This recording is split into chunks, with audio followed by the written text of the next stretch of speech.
गुरुः अनन्तशक्तिर्जगदीश्वरेश्वरः समस्तदोषातिविदूरविग्रहः लसतु श्रीमदानन्दतीर्थ नरसिंहोऽखिलाज्ञानमतध्वान्तदिवाकरः जयत्यमितसज्ञानसुखशक्तिपयोनिधिः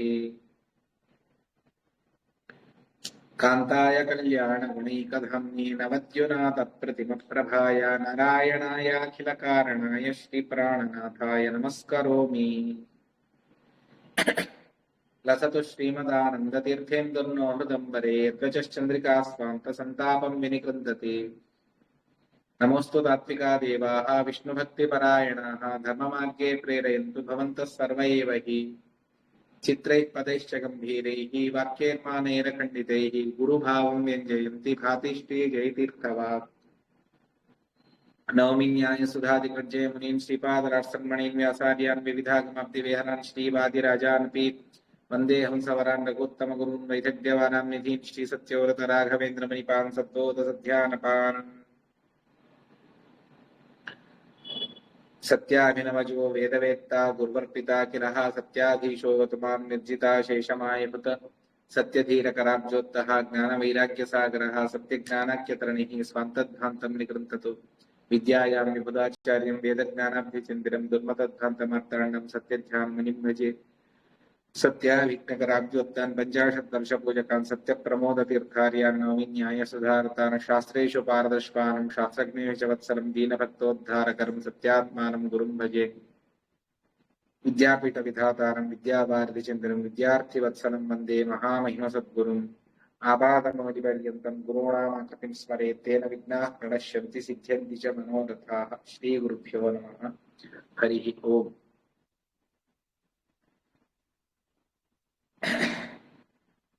మధ్వ జయంతి నిమిత్తంగా మధ్వాచార్యుల వారి చరిత్ర విశేషాలను మనం తెలుసుకుంటూ ఉన్నాము. అందులో ఇవాళ మధ్వాచార్యుల వారి దినచర్య ఏ విధంగా ఉండేది అన్నదాని గురించి మనకు నారాయణ పండితాచార్యుల వారు వివరణనిస్తారు. ఇది 14వ సర్గంలో వస్తుంది. దాన్ని యథాయోగ్యంగా తెలుసుకునేటువంటి ప్రయత్నాన్ని చేద్దాం. ఆచార్యుల వారు సూర్యోదయం కంటే ముందు 2 గంటల ముందు లేచేవారు. అంటే 6 గంటలకు సూర్యోదయం అని పెట్టుకుంటే 4 గంటలకంతా కూడా వారు లేచి కాలకృత్యాలను తీర్చుకొని స్నానానికి ఉపక్రమించేవారు. అదే స్నానకాలము ఎవరికి అంటే యతీశ్వరులకు అని చెబుతారు. దాన్ని కృష్ణామృత మహానవంలో ఆచార్యుల వారే ఆ మాటను చెబుతారు. చతస్రో ఘటికా ప్రాతః అరుణోదయ ఉచ్యతే అని చెబుతారు. యతీనాం స్నానకాలోయం గంగాంబ సదృశ స్మృతః అని. యతీనాం స్నానకాలోయం సూర్యోదయం కంటే ముందు 4 ఘటికల ముందు అది యతీశ్వరులకు స్నానకాలము అని. ఆ కాలంలో స్నానాన్ని చేయాలి. అప్పుడు గంగాది తీర్థాభిమాని దేవతలందరూ కూడాను నీళ్లలో ఉంటారు అని. ఆచార్యుల వారు కూడా ఆ విధంగా స్నానం చేసేవారు. ఇది సంచారం లేకుండా ఒకే చోట ఉన్నప్పుడు అప్పటి దినచర్యను వర్ణన చేస్తారు. ప్రాయ ఉడుపి ప్రాంతంలో ఆచార్యుల వారు ఉన్నప్పుడు జరిగినటువంటి దినచర్య. ఉదయతి వినతాయ నందనేశ్లాఘ్య కాలే సకృత సకల కృత్యవేది ప్రవేకః అరుణయమనికాంతర బ్రహ్మనారాయణాఖ్యం గురుగుణమభిదధ్యౌ యోగ్యయోగాసనస్థః. మధ్వాచార్యుల వారు స్నానాన్ని చేసి వినతాయాహ నందనే అంటే వినతానందనులు ఇద్దరు, ఒకడు గరుత్మంతుడైతే ఇంకొకడు అరుణ అని. అనూరు అని చెబుతాం, సూర్యుడి రథసారథి. అతడి కాలం అరుణోదయం కంటే ముందు పూర్వంలోనే స్నానాన్ని చేసి చేయవలసినటువంటి సకల కృత్యాలను కార్యక్రమాలను తెలిసినటువంటి ఆచార్యుల వారు తాము స్నానం చేసుకొని వచ్చి కూర్చొని నిత్య కర్మానుష్ఠానం చేస్తూ ప్రాతః భగవంతుణ్ణి జపం చేస్తూ ధ్యానం చేసేటువంటి వారు, అది కూడా చుట్టూ ఒక కాషాయ వస్త్రాన్ని కట్టుకొని మధ్యలో కూర్చొనేవారు ఆచార్యుల వారు. అరుణయమనికాంతర బ్రహ్మనారాయణాఖ్యం గురువణమభిదధ్యౌ యోగ్య యోగాసనస్థః. యోగాసనంలో కూర్చొని ఆచార్యుల వారు పరబ్రహ్మ స్వరూపుడైనటువంటి పరబ్రహ్మ అని పేరు గల ఆ నారాయణుణ్ణి ఎటువంటి వాడు అంటే గురుగుణం అనంత గుణపూర్ణుడైనటువంటి ఆ భగవంతుణ్ణి ధ్యానించేవారు. ఈ విధంగా ఉదయం భగవద్ధ్యానాన్ని స్నానం చేసుకొని వచ్చి ఆచార్యుల వారు ఆ విధంగా చేసేవారు. ఆ సందర్భంలో మిగిలిన యతీశ్వరులు, సన్యాసి శిష్యులు, గృహస్థ శిష్యులు, అదే విధంగా బ్రహ్మచారి శిష్యులు అందరూ కూడా ఆచార్యుల వారి దగ్గర ఉండేవారు. ఎంతో మంది సన్యాసి శిష్యులు వారికందరికీ సేవకై బ్రహ్మచారి శిష్యులందరూ కూడా ఉండేవారు. వాళ్ళందరూ స్నానానికి వెళుతూ ఉన్నారు. కానీ ఒక శిష్యుడు మాత్రం రాత్రి చాలా సేపటి వరకు శాస్త్రాలను అవలోకన చేస్తూ చేస్తూ ఎప్పుడో చివరి సమయంలో పడుకున్నాడు. ఉదయం గురువులు స్నానానికి వెళ్లే సమయంలో వెళ్ళలేకపోయాడు. చాలా పశ్చాత్తాపంతో అయ్యో గురుసేవ నాకు దొరకలేదే అని చెప్పేసి చాలా బాధపడుతూ ఉన్నాడు. ఈ విధంగా వారందరూ కూడా తమ కంటే పెద్దవారైనటువంటి గురువుల సేవను చేస్తూ ఉండేవారు. తరువాత ఆచార్యుల వారు కూర్చొని ఉండగా ఒక సన్యాసి శిష్యులు నిర్మాల్య విసర్జన చేస్తారు. అంటే వెనుకటి రోజు శాలిగ్రామ ప్రతిమలకు పెట్టినటువంటి పూలనన్నిటినీ కూడా తీసివేయడం, తర్వాత నిర్మాల్య అభిషేకం, నిర్మాల్య విసర్జన వేరు, నిర్మాల్య అభిషేకం వేరు. ఆ నిర్మాల్య అభిషేకాన్ని చేసి దాన్ని అంటే ఒకసారి కడిగి మరి రెండవసారి దాన్ని అభిషేకాన్ని చేసి తీర్థాన్ని స్వీకరిస్తారు. ఆ సందర్భంలో వెనుకటి రోజు భగవంతుడికి సమర్పించినటువంటి ఆ పూలన్నీ కూడా తీస్తూ ఉన్నప్పుడు చిన్న శిష్యులు వారు సేవకై ఉన్నారు. వారు అదేదో కాస్త జిడ్డుగా ఉన్నది అని చెప్పేసి నెయ్యి ఏమన్నా పడిందేమో అని అనుకున్నారు.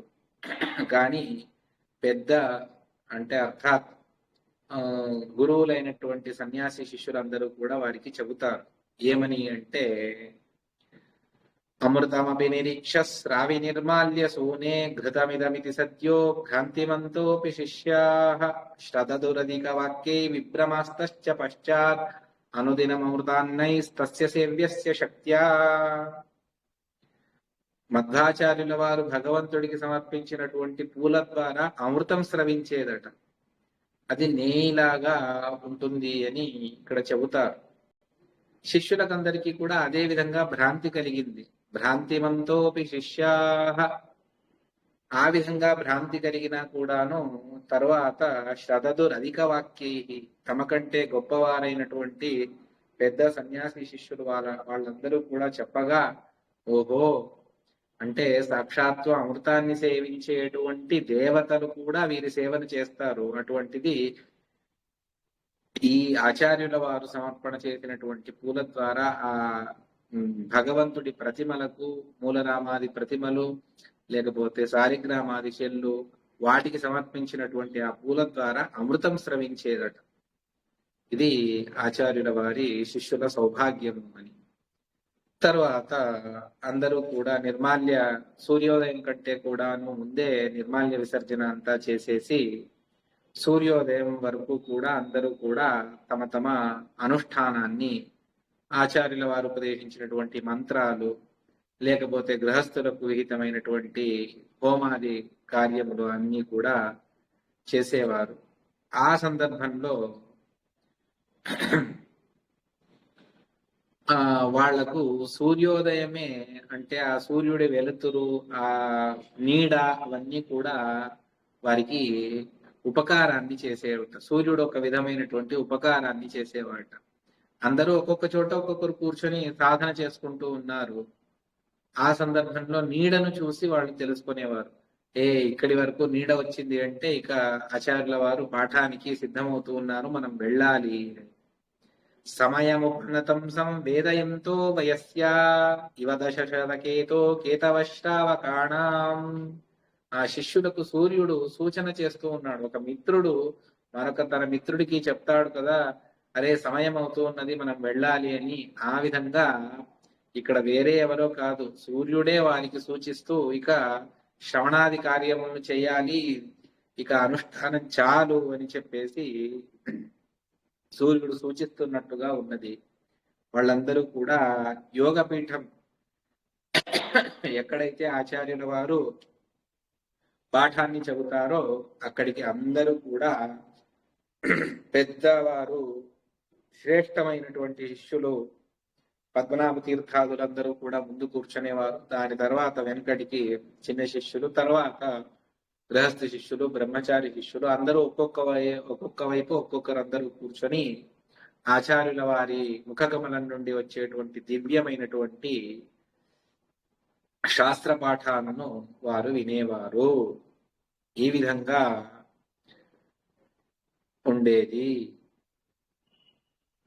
ఆ పుస్తకాన్ని తెరవడం కూడా ఒక కళ అని. సపది దృశురేకే వాచనీయాది భాగం పరిచయ పటుతాభ్యాం తావదేకే చిరేణ హరిగురు నమనంద్ర యత్నతోమీ విధాయ ప్రయురపరసామ్యం సిద్ధయేస్యాద్ధి యత్న. ఆచార్యుల వారు ఈ రోజు నిన్న ఎక్కడితో పాఠం ఆపారు, ఇవాళ ఎక్కడ చెప్తున్నారు అని ఆ పుస్తకం మీద తెరిచిన వెంటనే ఆ పేజే రావాలి. ఆ వాలి గ్రంథాలు చాలా సూక్ష్మ, దాన్ని కూడా చాలా అద్భుతంగా వర్ణన చేస్తారు నారాయణ పండితాచార్యుల వారు. దాన్ని తీసి ఆ ప్రసంగాన్ని వాళ్ళు సిద్ధంగా పెట్టుకునేటువంటి వారు. ఇంకో కొంతమంది వారు ప్రయత్నాన్ని హరిగురు రమణంద్ర యత్నతోమీ విధాయ, హరిగురువుల విశేష సేవ సౌభాగ్యాన్ని పొంది వారు క్రమంగా తీసి వారి సామ్యాన్ని పొందేవారు. ఎందువల్ల అంటే ఒక దివ్యమైనటువంటి మాటను చెబుతారు. యూనివర్సల్ ట్రూత్ అని మనం దేన్నైతే అంటాము, అటువంటి సిద్ధయే స్యాధియత్న, ప్రయత్నం చేస్తే అవశ్యంగా ఫలితం దొరుకుతుంది అన్నటువంటి అంశాన్ని ఆచార్యుల వారు భీమసేనులై ఉన్నప్పుడు ధర్మరాజుకు చెప్పినటువంటి ప్రయత్న సిద్ధాంతాన్ని ఇక్కడ మనకు చెబుతారు. ప్రయత్నమేకమగ్రతో నిధాయ భూతిమాప్నుమః అన్నటువంటి సందేశాన్ని ఆచార్యుల వారే, మధ్వాచార్యుల వారే మనకు తాత్పర్య నిర్ణయంలో చెబుతారు. అదే మాటని ఇక్కడ నారాయణ పండితాచార్యులు చెబుతారు. అందరూ కూడా ప్రయత్నాన్ని చేసి ఆ ఆచార్యుల వారు చెప్పేటువంటి దాన్ని తెలుసుకోవడం కానీ, ఆ పుస్తకాలను అన్నిట్లో కూడా వారు సామ్యాన్ని, అంటే వారి వారి యోగ్యతకు సమానంగా సామ్యాన్ని పొందారు. ఆచార్యుల వారు ఏ విధంగా చెప్పేవారు? ప్రారంభంలో ప్రణవాన్ని, ఓంకారాన్ని చెప్పేవారు. ఎటువంటిది అది? దాన్ని వర్ణన చేస్తారు నారాయణ పండితాచార్యుల వారు చాలా అద్భుతంగా. ఇప్పుడు ఓంకారానికి విలువనే లేకుండా పోయింది. ఈ మాటలు అంటే చాలా సమస్యలు వస్తాయి. అందువల్ల అందరికీ తెలుసు ఎన్ని సమస్యలు. ఓంకారాన్ని గురూపదేశం లేనిదే, ద్విజత్వాది సంస్కారం లేనిదే ఉచ్చరించకూడదు అని చెప్పేసి ఏ ఓంకారాన్ని శాస్త్రమే చెబుతుందో అదే శాస్త్రమే మనకు నియమాన్ని చెబుతుంది. ఏ సందర్భంలో అంటే ఆ సందర్భంలో ఓంకారాన్ని చెప్పకూడదు. ఆచార్యుల వారు ప్రారంభంలో ఓంకారాన్ని పఠించేవారు. ఏ విధమైనటువంటి ఓంకారం? దాన్ని నారాయణ పండితాచార్యుల వారు చెబుతారు.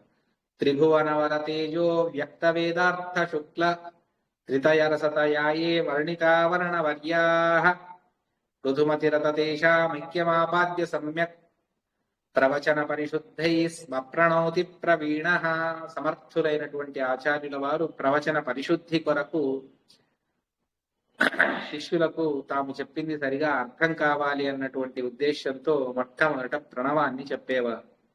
త్రిభువనవర తేజో, మూడు భువనాల్లో శ్రేష్టమైనటువంటి పృథివీ, అంతరిక్ష, ద్యు అనేటువంటి మూడు లోకాల్లో శ్రేష్టమైనటువంటి అగ్ని, వాయు, ఆదిత్య అన్నటువంటి త్రిదేవతాకమైన మూడు తేజస్సులు, ఆ తేజస్సు ద్వారా అభివ్యక్తమైనటువంటి ఋగ్ యజు సామ అన్నటువంటి 3 వేదములకు ఆశ్రయములైనటువంటి భూహు భువః స్వహ అన్నటువంటి వ్యాహృతి మంత్రములకు మూలమైనటువంటి అకార ఉకార మకారముల సంయోగాన్ని చేస్తూ ఓం అని ప్రణవాన్ని చెప్పి హరిహి ఓం అని చెప్పాలి కదా. ఆ విధంగా హరిహి ఓం అని అంటే ఎక్కడైనా చూడండి, కాశ్మీరం నుండి కన్యాకుమారి వరకు అందరూ కూడా హరిహి ఓం అని అనాలి. ఎందుకంటే ఓంకారవచ్చుడు హరి అన్నటువంటిది ఇది ప్రాచీన సంప్రదాయం నుండి అలాగే వస్తూ ఉన్నది. ఆ విధంగా ఆచార్యుల వారు చెప్పి తర్వాత స్వరమచరమకాలే మంత్రమేవత్యజద్భిః స్ఫుటముపనిషదంతే వాచకైర్వాచ్యమానే. ప్రారంభంలో ఉపనిషత్తు యొక్క భావాన్ని, ఆ ఉపనిషత్తు దాన్ని మంద్రస్వరంతో శిష్యులకు స్పష్టంగా అర్థం అవ్వాలి అని చెప్పేసి తాము ఉపనిషత్తులను పఠన చేసి వారి శ్రవణేంద్రియాలకు సంతోషాన్ని చేకూర్చేవారు. తర్వాత మోక్ష సాధనీభూతమైనటువంటి అతి రమణీయమైనటువంటి వేద వ్యాఖ్యానాన్ని, భగవంతుడి సర్వోత్తమత్వాన్ని, గుణపూర్ణత్వాన్ని, దోషదూరత్వాన్ని, సర్వస్వాన్ని, భగవంతుడి యొక్క స్వరూపాన్ని నిర్ధారణ చేస్తూ ఆచార్యుల వారి ఉపనిషత్ వ్యాఖ్యానం ఈ విధంగా ఆచార్యుల వారు పాఠాన్ని చెప్పేవారు. ఆ సందర్భంలో శిష్యులకు అనేక ప్రశ్నలు కలిగేవి. ఇంకెంతో మంది వచ్చి పాఠానికి కూర్చునేవారు. కొంతమంది ఆచార్యుల వారిని ఏదో విధంగా మేము అడ్డుకోవాలి అన్నటువంటి వారు, అటువంటి దృష్టికోణంతో వచ్చినటువంటి వారు ఉండేవారు. ఆచార్యుల వారు చెబుతారు ఏ విధంగా అంటే, వారి వారి ప్రశ్నలు ఏ విధంగా ఉన్నాయో దానికి అనుగుణంగా ఆచార్యుల వారు చెప్పేవారు. ధనమివ సదనాయేభ్యోర్కసోను ప్రసన్న శరశతమివ పార్థ సంయుగార్తిభ్య ఉగ్రహ అరతివిరహితస్సో నారతం నో దిశన్నో ప్రతివచనమదీనం చోదకేభ్యో కిలేభ్యః. వారు ప్రశ్న అడిగిన వెంటనే అతడు జిజ్ఞాసతో అడిగితే, తెలుసుకోవాలి అన్నటువంటి కోరికతో అడిగితే ఏ విధంగా కర్ణుడు తాను దానాన్ని ఇచ్చేవాడు, ఆ విధంగా ఆచార్యుల వారు వారికి కావలసినటువంటి వారి ప్రశ్నకు పరిపూర్ణమైనటువంటి సమాధానాన్ని వారి మనస్సుకు హత్తుకొనేట్టుగా ప్రమాణ పురస్సరంగా ఆచార్యుల వారు చెప్పేవారు. అదే ఆచార్యుల వారిని ఏదో విధంగా ఇబ్బంది పెట్టాలి అని ప్రతివాదులు ఎవరైతే వస్తారో, ఆచార్యుల వారిని నోరు మోయించాలి అని శరశతమివ పార్థ సంయుగార్థిభ్య ఉగ్రహ, యుద్ధంలో పార్థుడు ఏ విధంగా ఒకేసారి వందలాది బాణాలను వేసి ప్రత్యర్థులను, మూక విస్మృతులను, అర్థాత్ వారిని క్రియాశూన్యులను చేసేవాడో, ఆ విధంగా ఆచార్యుల వారు వారి ప్రశ్నలోనే వారికి జవాబును చెబుతూ వారి నోరు మోయించేవారు. ఈ విధంగా ఆచార్యుల వారు అడిగినటువంటి ప్రశ్నలకు దేనికి కూడా లేదు అనకుండా ప్రతివచనాన్ని ఆచార్యుల వారు లేదు అనకుండా చెప్పేవారు వారి వారి ప్రశ్నలకు జవాబులను. ఎప్పుడైతే సూర్యుడు పశ్చిమానికి వాలుతూ ఉన్నాడో, అంటే సుమారు సూర్యోదయం తర్వాత 6-7 గంటలప్పుడు ఆన్నికాన్ని ముగించుకొని వారు కూర్చుంటే అది 12 వరకు కూడా అఖండంగా ఆచార్యుల వారు నానా విధమైనటువంటి ఉపనిషత్తు, భాగవతం, వేదం, గీత అన్నిటినీ కూడా ఆచార్యుల వారు వ్యాఖ్యానం ఒకదాని తర్వాత ఒకదాన్ని వ్యాఖ్యానం చేస్తూ చేస్తూ మధ్యాహ్నం 12 అయిపోయేది. అంతవరకు కూడా వ్యాఖ్యానాన్ని చేసి ఎప్పుడైతే సూర్యుడు పశ్చిమానికి వాలుతూ ఉన్నాడో అప్పుడు మళ్ళీ మాధ్యాహ్నిక స్నానానికి ఆచార్యుల వారు లేచేవారు. ఆచార్యుల వారు స్నానానికి వెళితే మొట్టమొదట ఆచార్యుల వారి ప్రతిబింబాన్ని ఆ సరోవరం స్వీకరించేది. ఎందుకు, మనం ఇలా వెళ్ళి నిలబడితే మన ప్రతిబింబం నీళ్లలో పడుతుంది. తర్వాత ఆచార్యుల వారు స్వయంగా స్నానం చేసేవారు. ఏ విధంగా అంటే మునీశ్వర్ల ధ్యానానికి దృష్టాంతాన్ని చెబుతారు. మునిగణ ఇవ భూయ స్నేహవాన్ ప్రాగ్ధాన. మునులందరూ కూడా అర్థాత్ అపరోక్ష జ్ఞాన సాధన చేసుకునేటువంటి వారు మొట్టమొదట పరోక్ష జ్ఞానాన్ని సంపాదించాలి. ఆ పరోక్ష జ్ఞానం పూర్తిగా లభిస్తేనే తర్వాత అపరోక్ష జ్ఞానానికి అవకాశం. ఆ విధంగా ఆచార్యుల వారి ప్రతిబింబాన్ని ముందు స్వీకరించి ఆ సరోవరం తీర్థాభిమాని దేవతలు, తరువాత ఆచార్యుల వారు దిగి అందులో స్నానం చేసేవారు. అవగాహన స్నానమే శ్రేష్టము.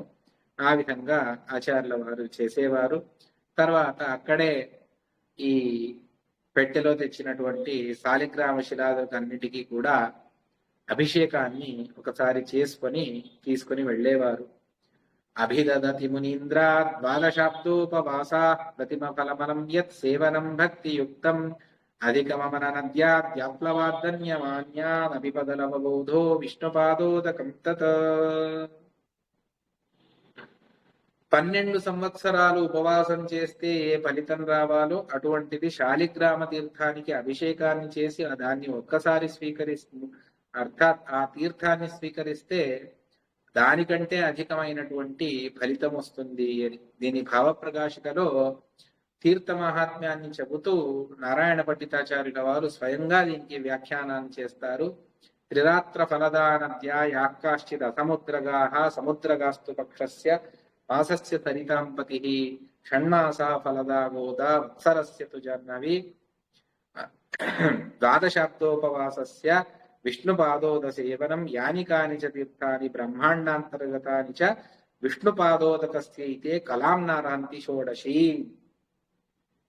ఏది సముద్రానికి చేరుకోదో అటువంటి నదుల్లో స్నానం చేస్తే 3 రోజుల ఉపవాస ఫలితం మనకు దక్కుతుంది. 3 రోజులు ఉపవాసం ఉంటే ఏ ఫలితం రావాలో అటువంటిది సముద్రానికి చేరుకోనటువంటి ఉపనదులు అని ఏవైతే ఉంటాయో వాటి యందు స్నానం చేస్తే అంత ఫలితం వస్తుంది.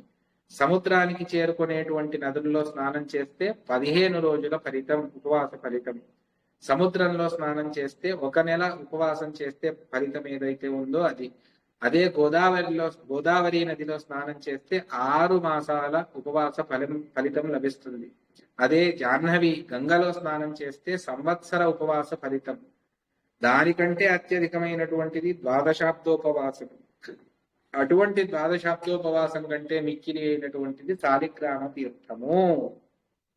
తరువాత ఆచార్యుల వారు ఊర్ధ్వపుండ్ర ధారణ చేస్తే అది ప్రళయకాలంలో ద్వాదశాదిత్యులు ఒకేసారి ఉదయిస్తే ఏ విధంగా ఉంటుందో ఆ విధంగా ఆచార్యుల వారి కాంతి ఉండేది. అంత అద్భుతంగా ఆ 12 నామాలు కూడా ప్రకాశించేవి అని వర్ణన చేస్తారు. తర్వాత ఆచార్యుల వారు మఠానికి వచ్చి అక్కడ కాళ్ళు కడుక్కొని లోపల ప్రవేశించాలి. ఆ కాళ్ళు కడుక్కున్నటువంటి నీళ్లు అందరూ కూడా తమకు కావాలి అని అందరూ శిరస్సు మీద వేసుకునేవారు. కానీ భూమి ఇదంతా కూడా భూమికి ఏం దొరికేది కాదు. భూమిలో కూడా కాస్త వెళ్ళాలి కదా ఆచార్యుల వారి పాదోదకం. కానీ భూమి దాన్ని సహిస్తుంది. ఎందుకు అంటే దాని పేరే క్షమ అని. ధరాధరిత్రి, ధరణి, క్షోణిజ్య, కాశ అని దాని పేర్లలో క్షమాధరిత్రి, ధరణి అని వస్తుంది. ఆ విధంగా క్షమ అని పేరు, అన్నిటినీ క్షమిస్తుంది. ఆ విధంగా ఆ కలశ నీళ్లు తెచ్చినటువంటి నీళ్లు ఏ విధంగా ఉండాలి? అవిదిత రసభేదం, దాన్ని రుచి చూడకూడదు. తాగి బాగుందా లేదా అని అటువంటి దాన్ని ఉపయోగించకూడదు. అవిదిత రసభేదం, లఘు తేలికగా ఉండాలి. అగంధం, వాసన ఉండకూడదు నీటిలో. విమల మమల పాణి, గోరు ఆ నీళ్లలో ప్రవేశించరాదు. పాణిజైర ప్రవిష్టం, వదన పవన భీత్య, ఇలా ముందు తీసుకొస్తే నోటి నుండి వచ్చేటువంటి ఆ గాలి దానికి తగలకూడదు. అందువల్ల ఒక పక్కలో ఈ విధంగా తీసుకురావాలి. పార్శ్వతో బిభ్రదగ్యం అగ్ర్యం కమతకరక పూర్ణం సంయమీహాని నాయ. ఈ విధంగా ఒక యతీశ్వరులు ఆ విధంగా నీళ్లను తీసుకువచ్చి పూజా నీళ్లను పెడితే ఆచార్యుల వారు శంఖ పూజ, అభిషేకాదులన్నీ కూడా చేసేవారు.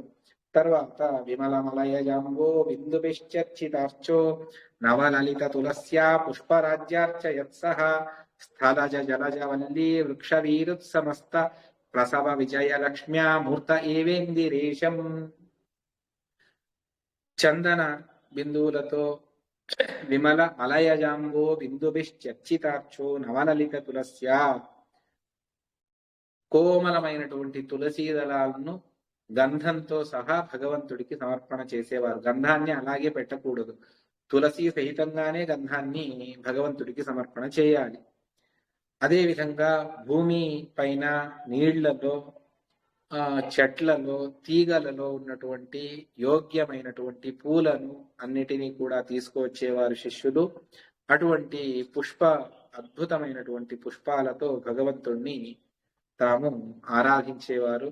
షోడశ ఉపచార పూజలు అర్ఘ్యపాద్య ఆచమనీయ, మధుపర్క పునరాచమనీయ, మలాపకృష్ణ స్నానం నుండి ఆరంభించుకొని అన్నిటినీ కూడా ఆచార్యుల వారు శాస్త్రోక్తమైనటువంటి రీతిలో షోడశ ఉపచార పూజలను అర్ఘ్య, పాద్య, ఆచమనీయం, మధుపర్క, పునరాచమనీయ, స్నాన, వస్త్ర, భూషణ, యజ్ఞోపవీత, ఆసన, గంధ, పుష్ప, ధూప, దీప, నైవేద్య, నమస్కారములు, ఇవి షోడశ ఉపచారములు.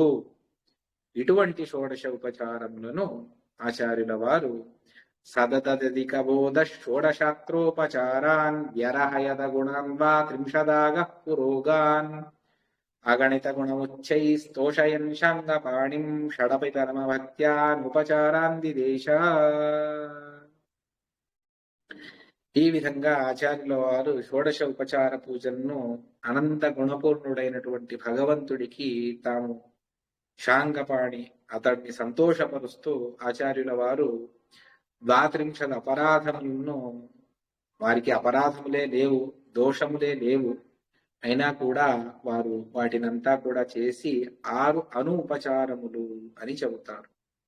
అనూపచారములను కూడా సమర్పణ చేయాలి. అదేమిటి? ముఖవాసం, తాంబూలం, దర్పణం, ఛత్ర, చామర, పాదుక, ఇవన్నీ కూడా అనూపచారములు అని చెబుతారు. ఈ షడపి పరమ భక్త్యా అనూపచారాందిదేశ. షడపి అనూపచారాన్, 6 అనూపచారములు, ప్రధాన ఉపచారములు కాకుండా అనూపచారములు అని వీటిని పిలుస్తారు. అటువంటి ఛత్ర, చామన, దర్పణ, వ్యజన, తాంబూలము అనేటువంటి వాటిని కూడా ఆచార్యుల వారు సమర్పణ చేసేవారు. దాని తర్వాత మరొక దాన్ని సమర్పణ చేసేవారు. అవి అష్టభావ పుష్పములు అని. చాలా ప్రధానమైనటువంటిది.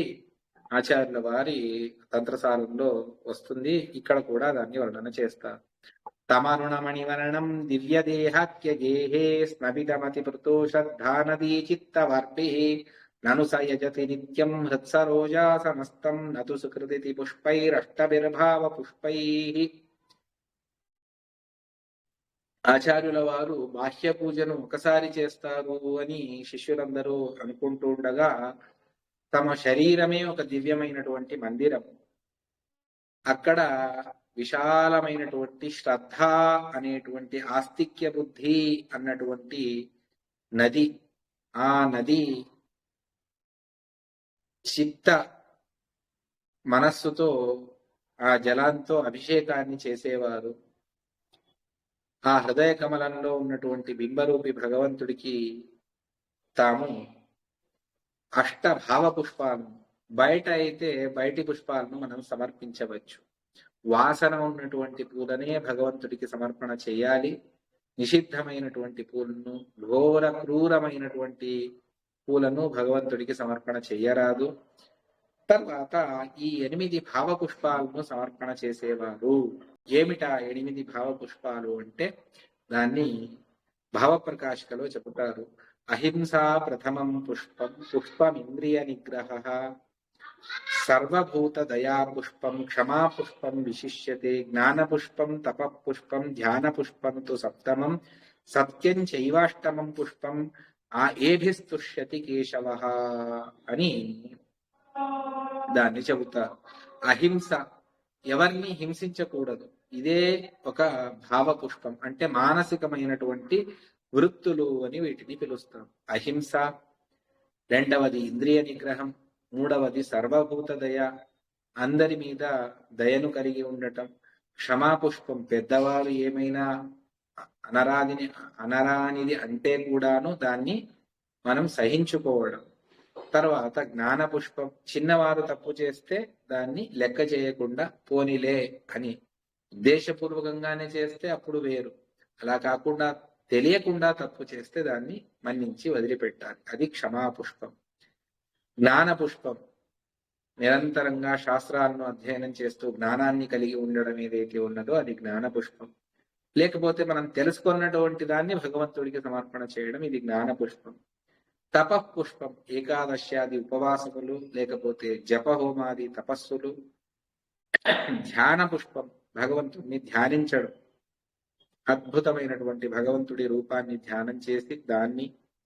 సత్యం, ఏ ప్రసంగం వచ్చినా కూడా సత్యాన్ని విస్మరించకుండా ఉండటం. ఇవి అష్టభావ పుష్పాలు. దీన్ని కూడా ఆచార్యుల వారు సమర్పణ చేసేవారు. తర్వాత భగవంతుడికి సమర్పణ చేసినటువంటి గంధాది ధారణను ఆచార్యుల వారు చేసుకునేవారు. తర్వాత భగవంతుడి ప్రసాదాన్ని ఆచార్యుల వారు స్వీకరించేవారు. పరమథ పరమాన్నం ప్రాప్తమేవా ప్రయాసం ప్రభురిహ విభుజేసో వేదవాద ప్రవీణ అజిత పరమ భక్త సంతతం మన్యమాన సకల జగదధీశ ప్రియతాం శౌరిరిద్ధం. శ్రేష్టమైనటువంటి పరమాన్నాన్ని, అది కూడా అనాయాసంగా, కష్టపడి సంపాదించింది కాదు, అనాయాసంగా ప్రాప్తమైనటువంటి దాన్ని భగవంతుడికి సమర్పణ చేసి. పరమాన్నం అంటే రెండు అర్థాలు. ఒకటి శ్రేష్టమైనటువంటి అన్నము అని, రెండవది పరమాన్నము అని, పాయసము అని అంటాం కదా, ఆ విధంగా రెండు అర్థాలను చేసుకోవచ్చు. భగవంతుడికి తాము సమర్పణ చేసి తర్వాత దాన్ని ఆ భగవంతుడి ప్రీతి కొరకు తాము స్వీకరించేవారు. తర్వాత మధ్యాహ్నం మళ్ళీ పాఠాన్ని చెప్పేవారు. అరమయ విహనానా హృదయ విద్యా విలాసై కవిజన పరివారం మండయన్ మండపాగ్ర్యం.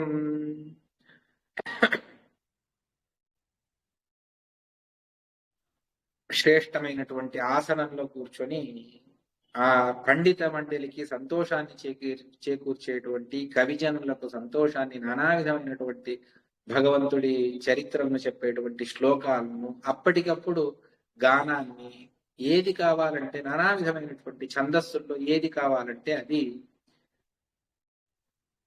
వారు చెప్పేవారు. ఈ విధంగా ఆచార్యుల వారి సేవను చేయడానికి నేను ముందు అని ప్రతి సన్యాసి శిష్యులు, గృహస్థ శిష్యులు అందరూ కూడా వచ్చి ఆచార్యుల వారి సేవను చేసుకునేవారు. తమ జనులందరూ కూడా వచ్చి తమ కష్ట కార్పణ్యాలను చెప్పుకొని ఆచార్యుల వారి దగ్గర, మధ్వాచార్యుల వారి దగ్గర అనుగ్రహాన్ని పొందేటువంటి వారు. వారిని కూడా అనుగ్రహించేవారు. ఇదంతా కూడా శిష్యులకు, అంటే శిష్యులందరూ కూడా చదువుకోవడానికి ఉదయం చెప్పిన దాన్ని వారు అధ్యయనం చేస్తూ ఉండాలి మధ్యాహ్నం అంతా. మిగిలిన సామాన్య జనులకు, బయటి నుండి వచ్చినటువంటి జనులకు, వారికి అందరికీ కూడా ఆచార్యుల వారు మధ్యాహ్నం అంతా కూడా వినియోగించేవారు. మళ్ళీ సాయంత్రం సమయంలో సంధ్యావందనాలను ఊహించుకొని శిష్యులు వచ్చిన వెంటనే అప్పుడు ఒక శిష్యుడు వెళ్ళి చెబుతాడు, అలమనమనువాదే నను అచ్చేత పశ్చాన్ నను గురవైదాని ముద్యతాహి ప్రవక్తుం నమన నమదునాద్రాప్రచేత్యాహ్వయత్తాన్ శ్రుత పరిచయసక్తాన్ శ్రావకాన్ శ్రావకాగ్రహ. ఒక శిష్య శ్రేష్ఠుడు వెళ్ళి, ఇంతవరకు చదివింది చాలు, ఆచార్యుల వారు పాఠానికి పిలుస్తూ ఉన్నారు, త్వరగా రండి అని అతడు చెప్పి వెళ్ళిపోతాడు. మళ్ళీ అందరూ కూడా వెళ్ళి ఆచార్యుల వారి దగ్గర కూర్చుంటే మళ్ళీ వ్యాఖ్యానాన్ని చేసేవారు ఆచార్యుల వారు. శాస్త్ర గ్రంథాలను వ్యాఖ్యానం చేస్తూ ఆ సందర్భంలో సూర్యాస్తమయం అవుతూ ఉన్నది. ఆచార్యులు అందరూ కూడా తాము మళ్ళీ సాయంత్రం అనుష్ఠానానికి వెళతారు. వెళితే ఆచార్యుల వారు అక్కడే ఆ సరోవర తీరంలో, నదీ తీరంలో వారు కూర్చొని దివ్యమైనటువంటి ఆసనంలో, పద్మాసనంలో కూర్చొని ఒక్కసారి కళ్ళు మూస్తే వారికి అనంత అవ్యాకృతాకాశంలో ఉన్నటువంటి భగవంతుడి సాక్షాత్కారం అయ్యేది అని చెబుతారు. చాలా దివ్యమైనటువంటిది, ఊహకు కూడా అందనటువంటిది. వెళ్ళి తాము కూర్చొని కళ్ళు మూసుకుంటే చాలు ఆ భగవద్ రూపం కనిపిస్తుంది అంటే, అది మనం ఎంత ప్రయత్నించినా, రోజు చూసేటువంటి భగవంతుడిని చూసినా కూడా కళ్ళు మూసుకుంటే ఏవేవో కనిపిస్తాయి. అటువంటిది సచ్చిదానంద మూర్తి ఆచార్యుల వారికి అనుగ్రహం చేస్తాడు. దాన్ని చెబుతారు. అవనివనవన దృగ్వాయుకాహం మహత్సు ప్రకృతి గుణ సమేత వ్యాకృతాకాశ ఏకం తతం అతను మనాసో చింతయత్ సత్సమాధో అసురసుర నరేభ్య సద్గుణం నాథ మన్యం. అవని భూమి, వన నీరు, వనదృక్ వన్ని, వాయు, ఖం ఆకాశం, అహం అహంకారతత్వం, మహత్ మహత్తత్వం, ప్రకృతి సత్వరజస్తమో గుణాత్మకమైనటువంటి ప్రకృతి, ప్రకృతి గుణ సమేత అవ్యాకృతాకాశ, అవ్యాకృతాకాశం అనంత దేశంలో వ్యాప్తి చెందినటువంటి అవ్యాకృతాకాశం అంటే ఒక్క మన బ్రహ్మాండమే 100 కోట్ల యోజనల విస్తీర్ణం. దానికంటే ఒక్కొక్కటి 10 రెట్లు అధికం. భూమి పృథివీ తత్వం కంటే జలతత్వం 10 రెట్లు, అంటే 100 కోట్ల యోజనల విస్తీర్ణం జలతత్వం. దానికంటే 100 1000 అంటే తేజస్తత్వం. 10,000 రెట్లు వాయుతత్వం. 1,00,000 కోట్ల యోజన విస్తీర్ణమైనటువంటిది ఆకాశతత్వం. దానికంటే పైన అవ్యాకృత అహంకారతత్వం. మధ్యలో ఇంద్రియ తత్వాలు అన్ని వస్తాయి. అహంకారతత్వం గరుడ శేష రుద్రాది ద్వారా అభిమన్యమానమైన, దాని తర్వాత స్వయంగా వాయుబ్రహ్మ అభిమన్యమానమైనటువంటి మహత్తత్వం, దానిపైన సత్వరజస్తమో గుణాత్మకమైనటువంటి ప్రకృతి, దాని బయట అవ్యాకృతాకాశం. అక్కడ ఉన్నటువంటి అంత వ్యాప్తమైనటువంటి భగవంతుణ్ణి తతం అవ్యాకృతాకాశ ఏకం తతం, తతం అంటే వ్యాప్తి చెందినటువంటి అతన్ని సహా అతను మనాహ సత్సమాధౌ అచింతయత. ఎటువంటి భగవంతుడు? అసుర సుర నరేభ్య, రాక్షసులు, దేవతలు, మానవుల కంటే అత్యంత సద్గుణం నాథమన్యం, గుణపరిపూర్ణుడైనటువంటి ఆ భగవంతుణ్ణి ఆచార్యుల వారు ధ్యానం చేసేవారు. అందరూ కూడా సాయం అన్నికానికి వెళ్ళేవారు. వెళ్ళి సాయంకాలం అగ్నిహోత్రాది ఉదయం ప్రాతరగ్నిహోత్రం, అదేవిధంగా సాయంకాలం కూడా అగ్నిహోత్రాన్ని చేయాలి. దాన్ని చెబుతారు. వివిధురతితరాయే దేవతా షోడశోక్తా హరిహరి హర హరిహయ పూర్వాంత్యాకలాభేదతోస్య సుహృతమతి సృజంతో అజ్ఞాహితాస్తేగ్నిహోత్రం వ్యధురుచితమపూర్వం ఏన గాయత్ర లోకః. రుద్ర, ఇంద్ర ఇవి వీళ్ళే మొదలైనటువంటి దేవతలు, 16 మంది దేవతలు, వారిని స్మరణ చేస్తూ అగ్నిహోత్రులైనటువంటి బ్రాహ్మణులు తమకు విహితమైనటువంటి అగ్నిహోత్రాన్ని చేసి ఆ హవిస్సును ఆ దేవతాంతర్యామి అయినటువంటి భగవంతుడికి సమర్పణ చేస్తారు. దేన్ని చేయడం ద్వారా గాయత్ర అన్నటువంటి ఒక లోకం, ఆ లోక ప్రాప్తి, విష్ణులోక ప్రాప్తి అవుతుందో అటువంటి దాన్ని వారు చేసేవారు. తర్వాత చంద్రోదయాన్ని వర్ణన చేసి అప్పుడు కూడా మళ్ళీ భగవద్ ఆరాధన ఆచార్యుల వారు రాత్రి పూజనంతా కూడా చేసుకొని తాము రాత్రి మళ్ళీ విశ్రాంతికి ఉపక్రమించేవారు. ఈ విధంగా ఆచార్యుల వారి దినచర్య అన్నటువంటిది ఉండేది. దానికి అనుగుణంగా శిష్యులు కూడా ఆచార్యుల వారి అద్భుతమైనటువంటి దినచర్య అంటే అందులో బహుభాగం కేవలం శ్రవణం, భగవద్ ఆరాధన. దీనికే ఆచార్యుల వారు పాఠ ప్రవచనాలు, అదేవిధంగా శ్రవణ మననాదులు, దీనికే ఆచార్యుల వారు తమను తాము సమర్పణ చేసుకున్నారు. శిష్యులను కూడా అదే మార్గంలోనే నడిపించారు. అందువల్ల మన సంప్రదాయంలో శ్రవణ మననాదులకు అతి ముఖ్యమైనటువంటి స్థానం ఉన్నది. పూజ 3 గంటలు చేయమని చెప్పలేదు. అది ఎవరికి యోగ్యమైనటువంటి అధికారులు ఉంటే వాళ్ళు చేయవచ్చు, అందరికీ కాదు. ఎంత సంక్షేపంగా పూజ చేసుకుంటే అంత మంచిది. దాని తర్వాత అఖండంగా శాస్త్ర గ్రంథాలను అధ్యయనం చేస్తూ ఉండాలి. ఎందువల్ల అంటే వారి దినచర్యను మనం అవలోకన చేస్తే ఇదే విధంగా ఆచార్యుల వారు ఉదయం, సాయంత్రం, రాత్రి 3 సందర్భాల్లోనూ వారు శాస్త్ర వ్యాఖ్యానాన్ని చేస్తూ మధ్యాహ్నం కొంత సమయం మాత్రమే వచ్చినటువంటి భక్తులను అనుగ్రహిస్తూ మిగిలిన ఉదయం, మధ్యాహ్నం 3 కాలంలోనూ భగవదారాధన, భగవంతుణ్ణి వర్ణించేటువంటి శాస్త్రముల పాఠ ప్రవచనం. ఇదే ముఖ్యంగా ఆచార్యుల వారు చేస్తూ వెళ్ళారు. దాన్నే మనకు ఆచార్యుల వారు ఉపదేశం కూడా చేశారు. ఈ విధంగా ఇక్కడ ఒక దివ్యమైనటువంటి సందేశాన్ని మనకు ఇస్తారు. చంద్రోదయం, సూర్యాస్తమయం తర్వాత చంద్రోదయం అవుతుంది. అక్కడ ఇన విరామసహ్యం ప్రాప్య పద్మైస్స చక్రే స్థిరమిహ పరితప్తం పూర్వతప్తైస్సు తుష్టం మృదుకుముద చకోరై పాదసంగేన రగ్నః కమపి సకల హృదయం కల్పయేన్నైవ దైవం. రాత్రి కాలంలో సూర్యుడి విరహాన్ని పొందినటువంటి పద్మాలన్నీ కూడా ముడుచుకొని పోయాయి. సూర్యోదయం అయితే వికసిస్తుంది, సూర్యాస్తమయం అయితే ముడుచుకొని పోతుంది. ఆ సందర్భంలో ఇది కలువ పూలు అవి రాత్రి సమయంలో చంద్రోదయం తర్వాత అవి వికసిస్తాయి. అంటే కొంతమందికి సూర్యోదయం ఎక్కువ ప్రభావాన్ని చూపిస్తే కొంతమందికి చంద్రోదయం ఎక్కువ ప్రభావాన్ని చూపిస్తుంది. కొంతమంది చంద్రోదయాన్ని వద్దు అనుకుంటే కొంతమంది సూర్యోదయాన్ని వద్దు అనుకుంటారు.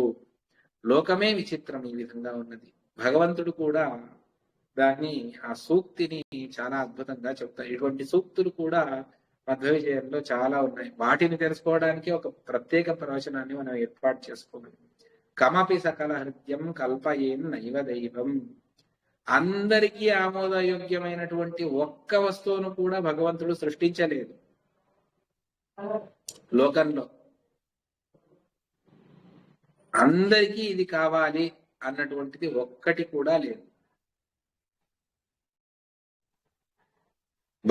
బహుజనులకు కావలసి ఉంటుంది, కానీ కొంతమందికి అది కూడా వద్దు అని వదిలేసుకునేటువంటి వారు ఉంటారు.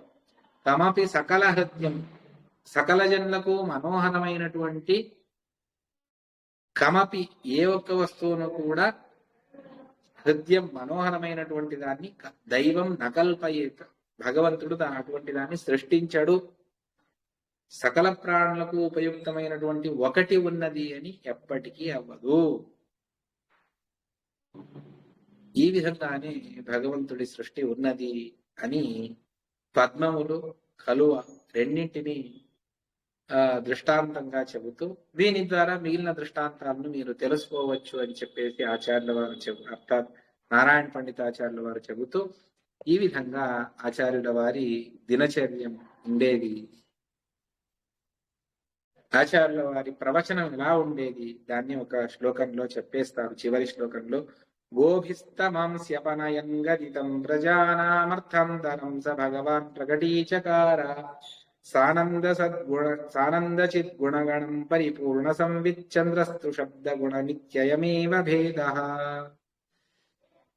సకల సజ్జనులకు సద్గతిని ప్రసాదించేటువంటి శ్రీకృష్ణ, ఆ భగవంతుడు ఎటువంటి వాడు అంటే ఆనంద జ్ఞానాది పరిపూర్ణుడైనటువంటి ఆ శ్రేష్టమైనటువంటి భగవత్ స్వరూపాన్ని పూజ్యులైనటువంటి పూర్ణప్రజ్ఞాచార్యుల వారు ఆ భగవత్ స్వరూపాన్ని వర్ణన చేస్తూ ఉంటే